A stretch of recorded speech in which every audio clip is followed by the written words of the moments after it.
नमस्कार। मैं संजय कुमार, सहायक आचार्य रसायन शास्त्र, SNKP राजकीय महाविद्यालय, आज आपसे क्वांटम यांत्रिकी यूनिट में एक विमीय बॉक्स में स्थित कण के ऊर्जा व तरंग फलन के बारे में बात करेंगे।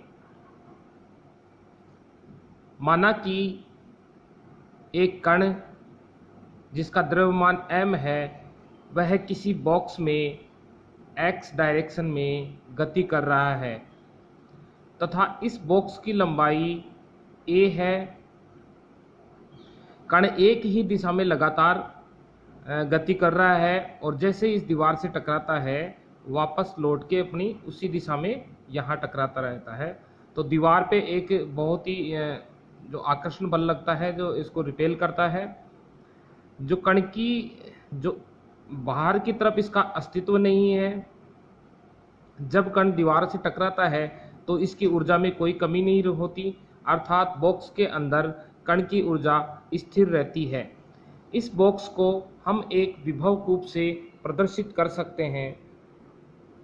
ये विभव कूप आप देख रहे हैं, इसमें अंदर की तरफ जो पोटेंशियल एनर्जी है उसका मान 0 है तथा बाहर की तरफ इसका मान अनंत है। इस कूप की ऊंचाई भी अनंत है और x बराबर 0 पर साई का मान 0 है और x बराबर a पर साई का मान 0। इस जो कण है या बात करें इलेक्ट्रॉन की बात करें तो इसकी जो अंदर तो इसका अस्तित्व है लेकिन बाहर की तरफ इसका अस्तित्व नहीं है। तो अब हम बात करते हैं इसके लिए जो ऊर्जा का समीकरण क्या होगा और तरंग फलन उसका मान क्या होगा। बॉक्स के बाहर विभव अनंत है, अतः बाहर इलेक्ट्रॉन के पाए जाने की संभावना क्या है? 0, जो मैंने पहले बात की। तो x बराबर 0 पर क्या है? साई का मान 0। वेव फंक्शन क्या है? इलेक्ट्रॉन के पाए जाने की संभावना। तो x बराबर a पर क्या है? साई बराबर 0। तो श्रोडिंगर समीकरण की हमने पिछली क्लास में बात की थी, तो हमारे सामने ये है श्रोडिंगर समीकरण। तो यहाँ पर जो अंदर की तरफ पोटेंशियल एनर्जी का मान क्या है? 0 है। तो इस स्थिति और ये एक ही x दिशा में गति कर रहा है, तो एक दिशीय बात करें कि x डायरेक्शन की बात करें तो श्रोडिंगर समीकरण का रूप क्या होगा? Del square psi upon del x square plus 8 pi square m upon h square E x psi x, ये इसका मान होगा। हम इस वाले पूरे इस मान को हम एल्फा स्क्वायर मान लेते हैं, तो ये हमारे पास समीकरण आया निकलकर del square psi del x square plus alpha square psi x बराबर 0, ये निकलकर हमारे पास में आता है। अब जैसे जो एल्फा स्क्वायर है उसका मान क्या है? 8 पाई स्क्वायर एम ई एक्स अपॉन एच स्क्वायर है, तो एल्फा बराबर क्या हो जाएगा? इसका रूट इधर हो जाएगा, रूट 8 पाई स्क्वायर एम ई एक्स अपॉन एच स्क्वायर, ये इसका मान होगा। अब समीकरण 4 का जो हल लेते हैं तो साई एक्स बराबर ए ई की power i alpha x plus B e की power minus i alpha x, ये निकल कर आता है। त्रिकोणमिति के अनुसार जो तरंग फलन का मान वो निम्न होगा, psi x A sine alpha x plus B cos alpha x. A और बी क्या है? या आर्बिट्रेरी कांस्टेंट है, स्वेच्छ स्थिरांक है, जिसके अनुसार ये दोनों दिशाओं में गति होती है।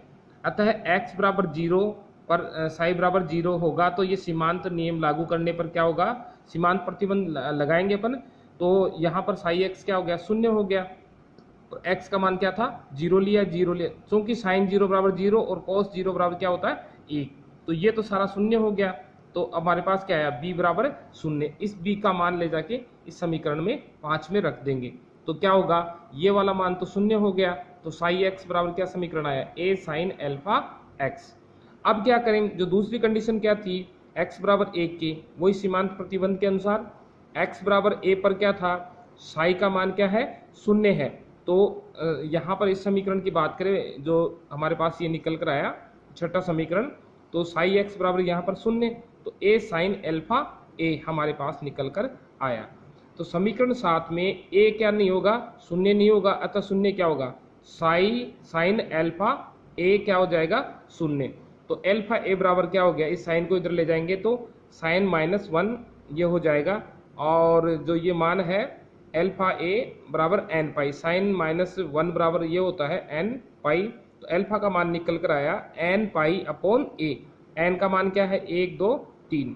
अब इसका स्क्वायर कर देते हैं तो ये अल्फा स्क्वायर बराबर क्या हो गया n स्क्वायर पाई स्क्वायर और a स्क्वायर। अब देखो समीकरण 8 और यहाँ पर समीकरण 4 दोनों में अल्फा स्क्वायर है, तो दोनों की तुलना करने पर समीकरण दोनों की तुलना कर लेते हैं क्योंकि एक तरफ क्या है अल्फा है। तो समीकरण 4 व 8 की तुलना करने पर we compare equation 4 and 8, then 8 pi square m E x upon h square बराबर n square pi square upon a square. तो ई एक्स बराबर क्या निकला है अल्टीमेटली क्या है अपने पास ई एक्स बराबर n square H square upon 8 M A square ये आता है। तो ये इसकी एनर्जी आ गई, जो कण अंदर गति कर रहा है उसमें ऊर्जा का मान निकल कर आ गया एन बराबर 1 2 3 4 ये आगे इसमें इसका मान होगा और इनका मान रखते जाएंगे तो अलग अलग ऊर्जा स्तरों में इस कण की ऊर्जा निकल कर आ जाएगी। अब बात करते हैं वेव फंक्शन की। तो साई एक्स बराबर क्या था हमारे पास ए साइन एल्फा एक्स। एल्फा का मान क्या था एन पाई अपॉन ए, यहाँ पर हम इसको रख देते हैं। तो ए का मान जो निकालना है तो क्या करेगा साई एक्स का नॉर्मलाइजेशन करना पड़ेगा। इसका क्या करना पड़ेगा नॉर्मलाइजेशन। तो नॉर्मलाइजेशन की कंडीशन कहाँ से कहाँ 0 से a Sai star D x बराबर 1। तो हमारे पास क्या है इस साई एक्स ये है तो 0 से a तो a स्क्वायर दोनों को मल्टीप्लाई करेंगे तो a square sine square n pi upon a x into d x बराबर 1 आएगा। तो चूंकि क्या होता है साइन स्क्वायर थीटा बराबर 1 minus cos cube theta upon 2 ये मान आता है। तो इसके अनुसार इसका आगे हम करते हैं तो a स्क्वायर अपॉन 2 0 से a समाकलन किया 1 minus cos 2 n pi x upon a d x बराबर 1। आगे इसको हल करते हैं तो ये हमारे पास क्या हो जाएगा dx का समाकलन होगा यहाँ से और यहाँ से 0 से a cos 2 n pi upon a x और इसको आगे सोल्व करेंगे तो कुल मिला के हमारे पास ये मान निकल कर आएगा जो आगे a का मान आएगा a स्क्वायर अपॉन 2 गुणा मल्टीप्लाई a बराबर 1। तो a बराबर क्या आ गया √2 अपॉन a। ये किसका मान आ गया जो कांस्टेंट था हमारे पास, इसको नॉर्मलाइजेशन के द्वारा साई एक्स का करके इसका मान हम निकाल लेते हैं।